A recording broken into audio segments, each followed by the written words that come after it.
สบายดีเนาะมื้อนี้เฮาก็ได้พาพี่พี่น้องมาเลาะเบิ่งเขาแนวพันธุ์เนาะที่ส่งเสริมอยู่เขตเมืองชนบุรีเด้อพี่น้องเด้อสำหรับมื้อนี้แม่นเฮาไปเบิ่งฮอดจุดหมายแล้วเนาะแต่ว่าบ่ได้ให้พี่น้องเบิ่งช่วงเดินทางเนาะพี่น้องเนาะ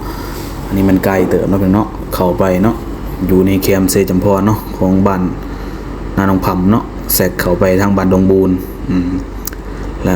เมื่อไปฮอดจุดหมายปลายทางเฮาก็สิได้เห็นเนาะอันนี้แม่นเขางามหลายพี่น้องเอ้ยตัวนี้แม่นโตล่มๆนี่แม่นสายพันธุ์หอมทาดอกคำ16เด้อพี่น้องเด้อตัวนี้ก็ยังเขียวอยู่เนาะเพราะว่าในเขตนี้ช่วงนี้เขตนี้แม่นมีแต่หน้าแซงเนาะสำหรับหน้าปีแม่นน้ำท่วมล่มๆนี่แม่นหอมทาดอกคำ16พี่น้องเป็นดำแม่นงามหลายเนาะงามโพดว่าซั่นซะจนว่าล่มเนาะพี่น้องเนาะเดี๋ยวสิพาพี่น้องเลาะเบิ่งไปเรื่อยๆเนาะสิใช้เวลาบ่ยาวเนาะ 3-4 นาทีก็สิทั่วๆเนาะเพราะว่าเฮาก็ช่วงนี้มันร้อนแดดหลาย นี่ให้เบิ่งหมางามๆไปหน่อย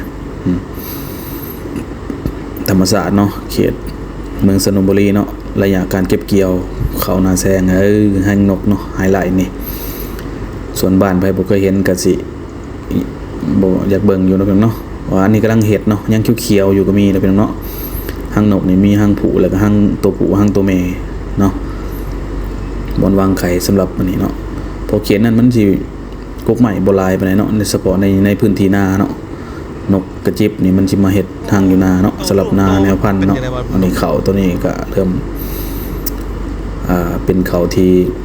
ยังบ่ทันสุกเนาะเพราะว่าเราก็สิเจ้าของนาเราก็สิคอยเฮ็ดไปเนาะเพราะว่าเขานั้นเป็นหางหนึ่งเนาะอันนี้หางตอกหางแตนเนาะแต่กกใหม่เนาะเดี๋ยวเฮาสิพาเลาะอีกเนาะสำหรับฝั่งนี้แม่น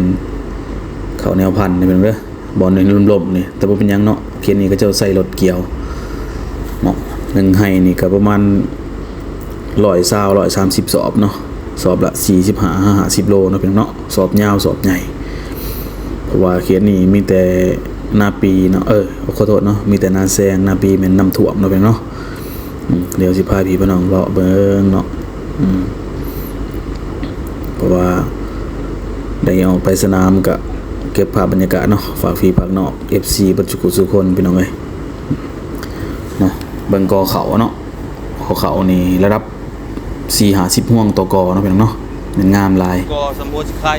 นี่เบิ่งกอเขาเป็นแบบโมจิไข่เลยพี่น้องเอ้ยว่ามันเป็นหน้างามพื้นที่งามมันเป็นหน้าทามหน้าหลงเนาะนี่เพราะว่ามันก็จะเฮ็ดเป็นโซนเนาะโซนนึงก็พอเกี่ยวแล้วโซนนึงก็กำลังออกเนาะตอนนี้มันถึกโซนกำลังแบบกำลังม่านกำลังถอกเริ่มถอกห่วงเนาะเดี๋ยวเฮาสิพาพี่น้องเลาะเบิ่งเนาะเลาะไปเบิ่งนี่งามๆพี่น้องเอ้ยอันนี้มันงามแล้วอันนี้เริ่มถอกห่วงเนาะอันนี้มันป้ายกระเจ้าก็ปักไว้เนาะให้ที่เท่านั้นเท่านี้นะเพื่อสะดวกในการจดจำเขาแนวพันธุ์นั้นแนวพันธุ์นี้เนาะมาเปิดเบิ่งเนาะนี่อันนี้มันงามเนาะงามสุดยอดหลายเนาะ1ไร่นี่ประมาณไร่6 150สอบเลยเด้อไร่นึงจับ1